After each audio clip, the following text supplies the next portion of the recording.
Hello everyone and welcome back to my channel. आज हम बात करने वाले हैं इंडिया के अंदर 5 ईयर प्लान के बारे में। तो इंडिया की डेवलपमेंट की सबसे बड़ा रोड मैप क्या था? 5 ईयर प्लान था। आज मैं आपको 1951 से 2017 तक के सारे प्लान्स इजी ट्रिक के साथ समझाऊंगी विद बेसिक कॉन्सेप्ट्स। तो 5 ईयर प्लान जो है ये एक इकोनॉमिकल प्लानिंग सिस्टम था जिसे इंडिया ने अडॉप्ट किया।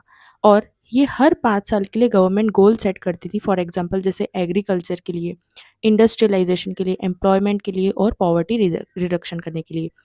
तो ये सिस्टम जो है ये इंस्पायर्ड था सोवियत मॉडल से, लेकिन इंडिया ने इसे अपने हिसाब से यूज़ किया।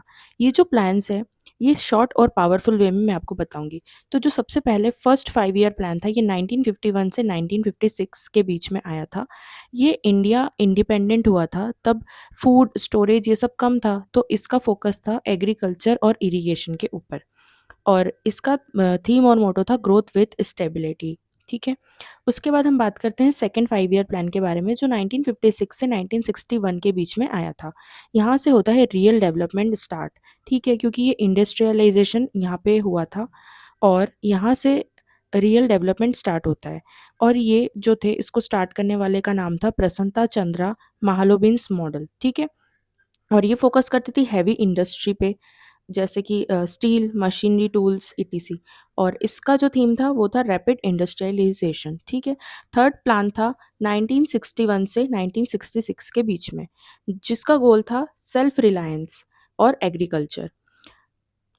लेकिन इसमें वॉर और ड्रॉट की वजह से ये जो प्लान है ये फेल हो गया था। और इसका जो थीम था सेल्फ रिलायंट था। नेक्स्ट हम देखते हैं कि प्लान हॉलीडे जो है 1966 से 1969 के बीच में आया था। 3 साल तक प्रॉपर प्लान नहीं बना, सिर्फ एनुअल प्लान्स चले। और इसके बाद आया था फोर्थ 5 ईयर प्लान।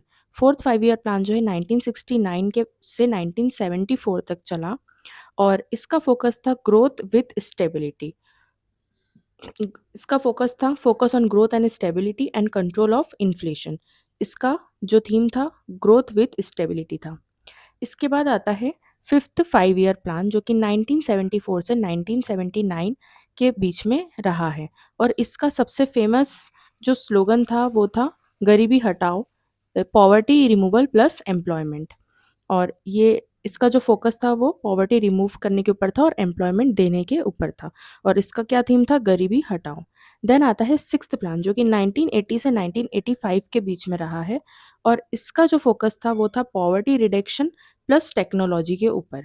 और इसका फोकस पॉवर्टी रिडक्शन और use of technology with modernisation था। और इसका थीम था रिमूवल ऑफ पॉवर्टी। देन आया हमारा सेवेंथ 5 ईयर प्लान जो कि 1985 से 1990 तक था। और इसका फोकस था एम्प्लॉयमेंट प्लस प्रोडक्टिविटी। और एम्प्लॉयमेंट प्लस प्रोडक्टिविटी के साथ साथ एफिशिएंसी भी इंक्रीज करना था। और इसका थीम था ग्रोथ विथ प्रोडक्टिविटी।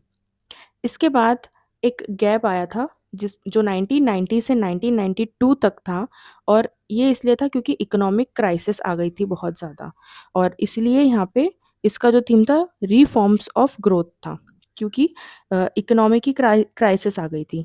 देन हम बात करते हैं एट्थ 5 ईयर प्लान के बारे में जो 1992 से 1997 के बीच में आया था। और इसमें वेरी इंपॉर्टेंट बात यह है कि लिबरलाइजेशन और रिफॉर्म्स हुए थे 1991 के बाद से। और इसमें हमें लिबरलाइजेशन देखने को मिलता है। तो लिबरलाइजेशन क्या होता है? लिबरलाइजेशन का मतलब होता है कि रूल्स को कम करना, ये ताकि गवर्नमेंट जो है वो बिजनेस को इजीली ग्रो करने की परमिशन दे सके। सिंपल सी लाइन में अगर आप समझो तो ग्रोथ को गवर्नमेंट ने जो कंट्रोल कर रखा था कि प्राइवेट कंपनीज को ज़्यादा फ्रीडम नहीं मिलती थी। तो 1991 के बाद से हमको परमिशन मिलने लगी, क्योंकि पहले हर काम को करने से पहले गवर्नमेंट से परमिशन लेनी पड़ती थी। कंपनीज इजीली स्टार्ट नहीं हो पाती थी और इंपोर्ट एक्सपोर्ट पर भी बहुत रिस्ट्रिक्शंस होते थे। तो इसको बोलते हैं लाइसेंस राज। लेकिन 1991 के बाद इंडिया ने अपनी इकोनॉमी ओपन कर दी, प्राइवेट कंपनीज को फ्रीडम मिला और फॉरेन कंट्रीज इंडिया में आई, कंपटीशन बढ़ा, जॉब्स और ग्रोथ इंक्रीज हुए। ये कब हुआ था? 1991 के बाद। और तब प्राइम मिनिस्टर कौन थे हमारे? पीवी नरसिम्हा राव। और फाइनेंस मिनिस्टर थे मनमोहन सिंह। एग्जाम्पल अगर आप इसका समझो तो एक सिंपल लैंग्वेज में मैं आपको बताती हूँ कि पहले क्या होता था, तुम्हें शॉप खोलने के लिए 10 बार परमिशन लेनी पड़ती थी। लेकिन अब बिज़नेस जो है आप ईज़िली स्टार्ट कर सकते हो। यही है लिबरलाइज़ेशन। आया समझ में? उसके बाद हम देखते हैं 9th 5 ईयर प्लान।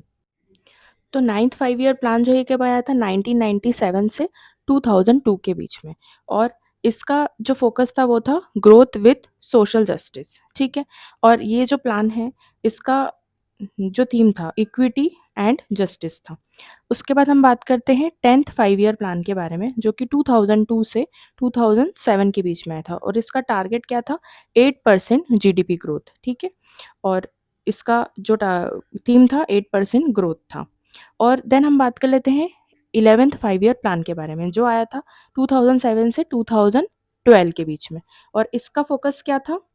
इसका फ़ोकस था सस्टेनेबल एंड इंक्लूसिव डेवलपमेंट। आया समझ में आप लोगों को? नेक्स्ट हम देख लेते हैं 12th 5 ईयर प्लान। ये सबसे लास्ट प्लान है जो 2012 से 2017 के बीच में आई थी, और इसका फ़ोकस था faster, sustainable and inclusive growth, ठीक है?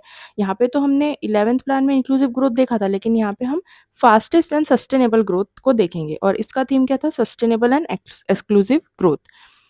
अब 80% क्वेश्चंस तो है जो यहीं से आते हैं, और एंडिंग कॉन्सेप्ट ये है कि 2017 के बाद जो 5 ईयर प्लान है, ये बंद हो गया था। तो अब काम करता है नीति आयोग। नीति आयोग का फुल फॉर्म होता है national institution for transforming India. अगर आपको ये एक्सप्लेनेशन ईज़ी लगा है, तो लाइक, शेयर और सब्सक्राइब ज़रूर करें, और ऐसे ही एग्ज़ाम कंटेंट के लिए हमारे चैनल को सब्सक्राइब ज़रूर करें। Thank you.